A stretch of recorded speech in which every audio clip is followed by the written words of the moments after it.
that part of it was really exciting, like what it did to the character, what that burden was, how she viewed it, and how she had to learn to embrace it. And really by embracing it is the power. Embracing who she is her superpower. All the other stuff is fun, but embracing who she is the power. Great to meet you. Thanks for taking the time. Yeah. First thing I wanted to ask was, I love just the novelty of the story where you're kind of re-examining this classic myth of the Krakens and you know, painting them in a new light. Was that part of what attracted you to the project? Oh, I definitely, this was, you know, Subverting Expectations is sort of that history of DreamWorks from the ogre to the Kung Fu Panda. Yeah. But this one was really particular in the sense that subverting that Kraken, which has never had a good day in all of history, I don't think. We couldn't find one really, you know, since Scandinavian folklore. Yeah. And so that opportunity was something that was really, you know, that's fun, but the idea that to put that sort of weight and that sort of challenge on a teenage girl who is so lovable and so likable like Ruby, and I'm like, wake up to only find out that you're a giant Kraken, you know, that's sort of like a high school nightmare.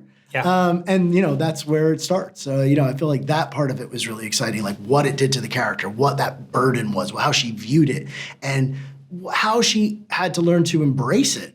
And really by embracing it is the power. Embracing who she is her superpower. All the other stuff is fun, but embracing who she is the power. That was something I also noticed, like, this has everything you'd expect from like kind of a hero's journey, like Harry Potter, Star Wars kind of thing. But I think what you do differently is really focus on the family and the family dynamics.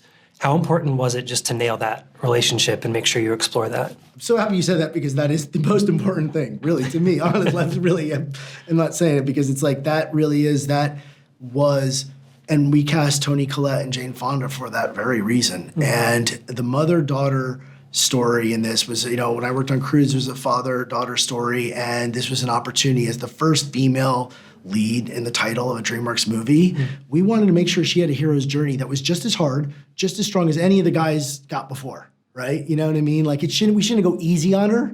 You know, there's a little bit where you're like, well, go, you know what I mean? Like, it's fun, it's cute. But it's like, we wanted it to be difficult. We wanted it to feel like she earned it. And even like my favorite movies of like, even if they don't go into that hero's journey, but even a Legally Blonde, you know, when she's studying and she's working, when I see someone work, then they have to earn it, right? Yeah. And so I feel like that was a big part of it.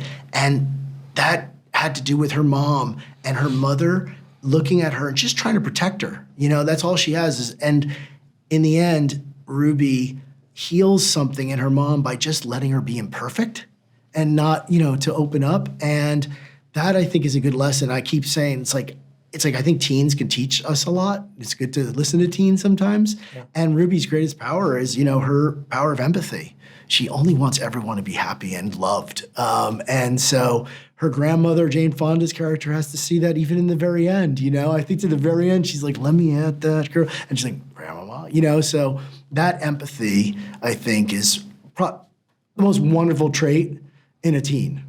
And so that becomes her superpower. You mentioned DreamWorks films kind of subverting expectations. Films like Shrek also kind of traditionally have spoofed Disney a little bit. Yeah. You have a mermaid that looks very familiar. What did Ariel ever do to you?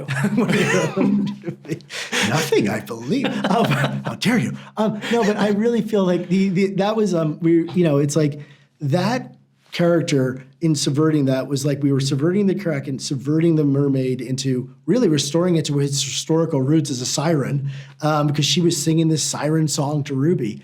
And the part that I think, you know, Annie Murphy played, so it's like there's a sense of danger in almost everything she says, but you fall for it. She really pulls you in, and that was really exciting. And then as far as that, the Disney and that era was we wanted that clash, the first clash, to be as extreme as possible, like in a Mean Girls way, in a Bring It On. You know, when you see the first, when that girl comes through, that role of the most popular girl, it's got to hit, right? And what better way than that girl with the beautiful hair, for Ruby, who had just fallen out of the ocean and soaking wet and turned into a giant Kraken. You know, we wanted that to be, we always said it was like we wanted Ruby to meet a girl having her best day when Ruby's having her worst day, and just that contrast of images. And I think that what the animators found, where it's almost like a musical number, the way this whole town falls for her instantly, because they're all under her spell. And we used to have this conversation of like, well, mermaids can, maybe she glamored them and stuff. But it didn't even have to. The minute we saw her go, I'm the new girl, we're like, they're all glamour. They're you don't need to have vampiric glamour powers. Right. You got There's the one girl with the "Marry Me" sign that I just love. It's great. I would love to name a couple cast members and then just hear kind of your first impressions about, your thoughts on working with them, if that's cool, because there's so many great people in this. Yeah.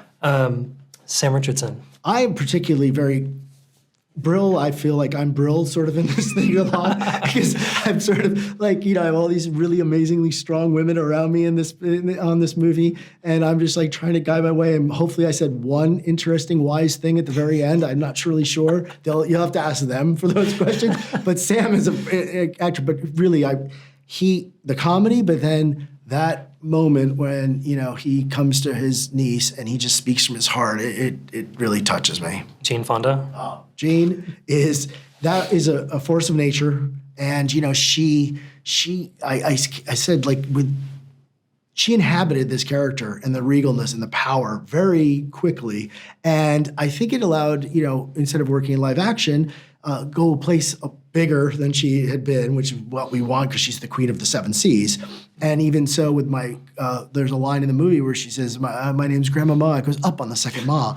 That was an ad lib. She said that to my co-director Farron Pearl, because Farron said, "Oh, Grandma Ma," and Jane wheeled on her and said, "No, it's Grandma Ma." It goes up on the second Ma, and we were like, "That's it. That's it. That's the character." And it was so like it was a moment where we're like. But you're like, a legend has spoken. So yeah, it's really great. Oh, that's perfect. Okay, I got two more of these. Will Forte. That was a real wild. We had so much fun, and Gordon, that voice he created, and he really inhabited it. But the other part of what Will was doing was just that energy that he had, which was unhinged.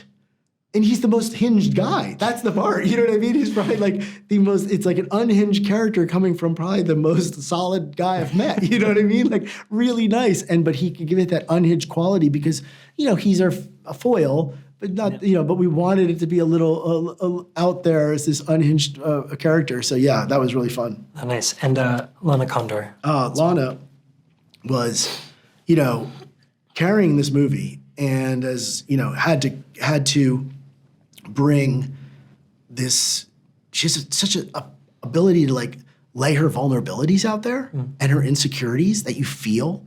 At the same time, with those insecurities, find the comedy and find the little turns and the little moments, and then extremely, which is part of our, there's the vocal performance, but even in the facial performance, which we used a lot of, the camera, the lipstick camera that we use that the animators would see, a lot of Ruby's expressions come straight from Lana, Oh yeah, because she would just make these incredibly funny like takes on when she'd say something.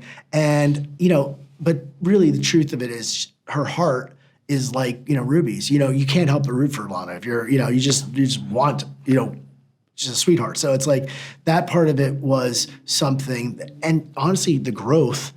And for me, I think it was so much fun because the part of who Lana is so endearing and so warm and lovable. But when she says, "Stay away from my mother" at the end, I'm like, yes, like she earned that, and you really feel it. The DreamWorks title card, the new one at the front of this, really reminds you just of how rich the universe is. We love shared universes these days. Is there another DreamWorks world or property you feel like would be a perfect crossover for Ruby Gillman? I have seen, and I'm looking online, and it's funny because I'm a huge fan of my friend Tom McGrath, who also helped on this movie and helped us as a director. But Megamind, which my son loves, and there's a certain part of the colors, the world, and the comedy that I think that there might be some sort of fun in there. But then I have no idea, but what they would think. But only because of Pierre Olivia Vincent, I would love to see Burke on top and the Kraken Kingdom below. Some sort of dragon meets the Krakens and some sort of world build. Those are the two for design and for sense of comedy. I would pick those two. Yeah. That'd be great. I don't know if those would make me good, but I don't know. It's up to you. What do you think? No, that's awesome. Are those good mashups? That's perfect. Yeah, I don't know if I'm very good at that question. No, it's great. Thank you so much. I Okay, think that's all I thanks. got for you. But Thanks. yeah, All right, cool. appreciate it. Great.